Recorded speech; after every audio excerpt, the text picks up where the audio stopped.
I am sure कि आपने ये गाना माधुरी दीक्षित का सुना होगा कि टीवी पे ब्रेकिंग न्यूज़ मेरा घाघरा, बगदाद से लेकर दिल्ली वाया आगरा।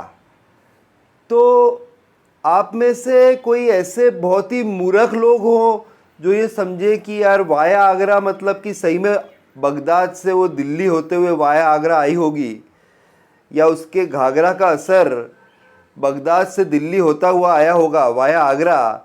क्योंकि हम सब जानते हैं कि वाया आगरा का मतलब घाघरा को वायगरा कहा गया है ना। इसका हिडन मीनिंग तो हम समझ ही चुके हैं।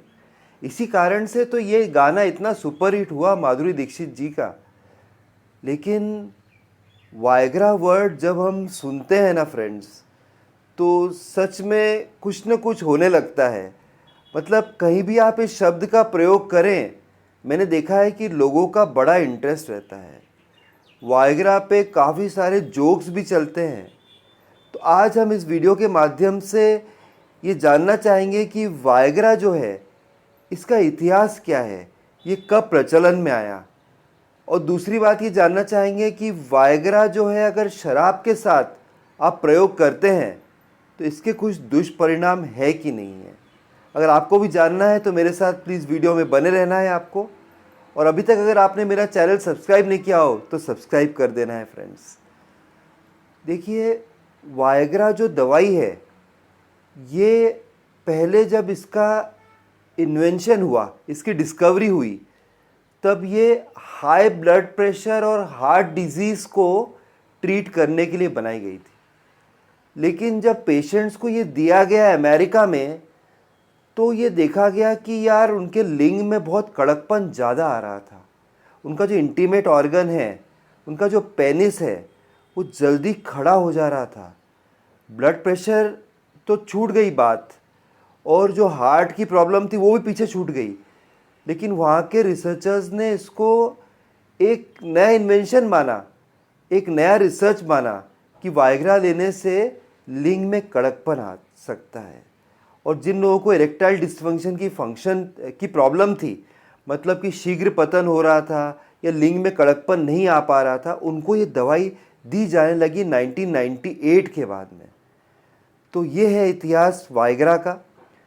और देखिए, वायग्रा को जो है हमें शराब के साथ लेना चाहिए या नहीं लेना चाहिए, अगर इसका उत्तर आप जानना चाहते हैं तो आंसर इज़ नो, कि हमें कभी भी शराब के साथ वायग्रा नहीं लेना चाहिए।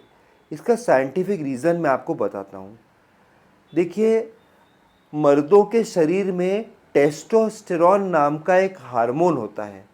ये टेस्टोस्टेरोन हार्मोन एक सेक्स हार्मोन होता है जो कि हमारी सेक्सुअलिटी को, लिंग में कड़कपन को और पेनिस को खड़ा करने में मदद करता है। जब हम सेक्सुअल एक्ट करते हैं, कल्याणम प्रोग्राम करते हैं, टिंग टोंग करते हैं उस वक्त। लेकिन ये जो एक PDE5 नाम का एंजाइम हमारे बॉडी में होता है, ये टेस्टोस्टेरोन का दुश्मन होता है। ये हमेशा ब्लड फ्लो को कम कर देता है। टेस्टोस्टेरोन हमारे बॉडी में कम बनाता है। वायग्रा क्या है? PDE5 को इनहिबिटर को हटाने का काम करता है, PDE5 को कम करता है बॉडी में। बट नेचुरल इससे टेस्टोस्टेरोन ज़्यादा हमारे बॉडी में बन सके और हमारा जो लिंग सही समय पर खड़ा हो जाए, KLPD ना हो जाए यार, ठीक है। तो इसलिए ये काम होता है। लेकिन अगर आप शराब पीते हैं तो शराब में बिल्कुल इसका अपोजिट इम्पैक्ट है। ये PDE5 को स्ट्रेंथन करता है। शराब जो है हमारे जो आर्टरीज और वेन्स हैं, इसमें इसको डायलेट कर देता है। डायलेट कर देने से क्या है, ब्लड धीरे धीरे बहता है। और PDE5 भी यही काम कर रहा है, शराब भी यही काम कर रहा है। तो ब्लड धीरे धीरे बहने से क्या होता है, जब आप सेक्सुअल एक्ट करते हैं, जब आप संभोग करते हैं, इंटरकोर्स करते हैं, उस वक्त आपका जो पेनिस है उसमें कम ब्लड पहुंच पाता है, वो ठीक से खड़ा नहीं हो पाता है, उसमें इरेक्शन ठीक से नहीं हो पाता है।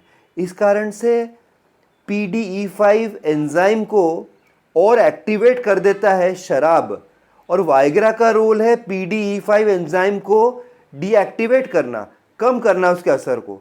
तो फिर मतलब ही नहीं है। आपने वाइग्रा लिया साथ में शराब भी लिया तो उसका असर तो न्यूट्रलाइज ही हो जाएगा ना।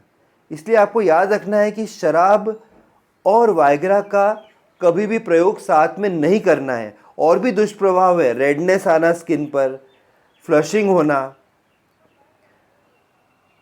फीमेल जैसे ब्रेस्ट बन जाना, बालों का, दाढ़ी और छाती वगैरह पे बाल नहीं आना, ये सारे दुष्प्रभाव भी हो सकते हैं अगर आप वाइग्रा और शराब मिलाकर, मतलब मिलाकर इन द सेंस कि साथ में लेते हैं, पहले वाइग्रा लेते हैं फिर शराब लेते हैं।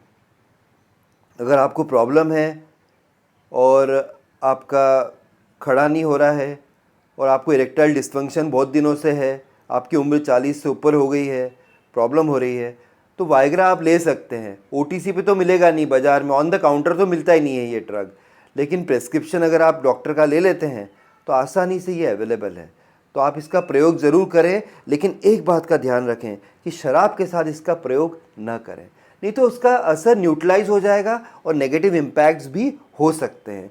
जो भी जानकारी मैंने आपको दी अगर अच्छी लगी हो तो चैनल को सब्सक्राइब करिएगा, वीडियो को लाइक करिएगा, शेयर करिएगा और बेल आइकन को ज़रूर हिट करिएगा, जिससे मेरे सारे वीडियोस आपको आसानी से मिल जाएंगे। फिर मिलता हूँ किसी और दिन ऐसे इंटरेस्टिंग इन्फॉर्मेशन आपके साथ साझा करते हुए। तब तक के लिए बाय, टेक केयर फ्रेंड्स।